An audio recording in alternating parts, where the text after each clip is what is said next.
বিয়ের ছবিতে ভালোবাসা আর শুভেচ্ছার বদলে হাসির বন্যা, এমন চিত্র আর কারো বিয়েতে হয়েছে কিনা বলা মুশকিল।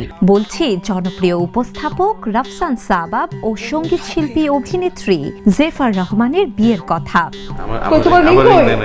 বুধবার বিয়ে করেছেন রাফসান জেফার। বিয়ের পর রাফসান নিজেই ফেসবুকে কিছু ছবি ও ভিডিও পোস্ট করেন, যা মুহূর্তেই ভাইরাল হয়ে যায়। তবে ভালোবাসা ও শুভেচ্ছার পাশাপাশি সেখানে ট্রল, কটাক্ষ ও বিতর্কিত মন্তব্যেরও ছড়াছড়ি দেখা গেছে।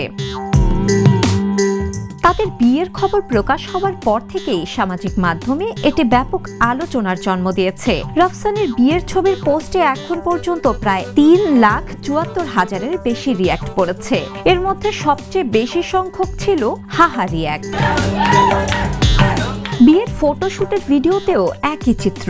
মোট রিয়্যাক্টের মধ্যে হাহা রিয়্যাক্টই 1,71,000-এর বেশি। অনেকে এই ভিডিওটি নিয়ে রসিকতা বা কড়া সমালোচনা করেছেন। কেউ কেউ রাফসানের অতীত প্রসঙ্গও টেনে এনেছেন, ফলে এই বিয়ের খবরটি একটি সামাজিক বিতর্কের রূপ নিয়েছে।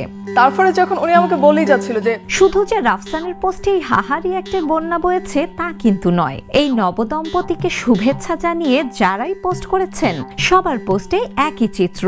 এমন বিতর্কিত আর সমালোচনার বিয়ে এর আগে কখনো দেখা যায়নি। দেখেন, মাঝে মধ্যে কিছু মানুষ আছে যারা আমাকে 2023 সালে রাফসান তার প্রথম স্ত্রীর সঙ্গে 3 বছরের দাম্পত্য জীবনের ইতি টানার ঘোষণা দেন। এরপরই শুরু হয় রাফসান জেফারের সম্পর্ক নিয়ে গুঞ্জন। ধারণা করা হয়েছিল জেফারের সঙ্গে এই সম্পর্কের জেরে রাফসানের প্রথম সংসার ভেঙেছিল।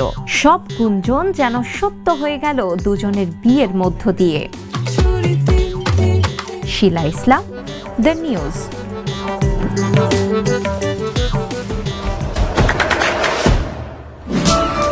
দেশে দেশে সবার সাথে দ্য নিউজ।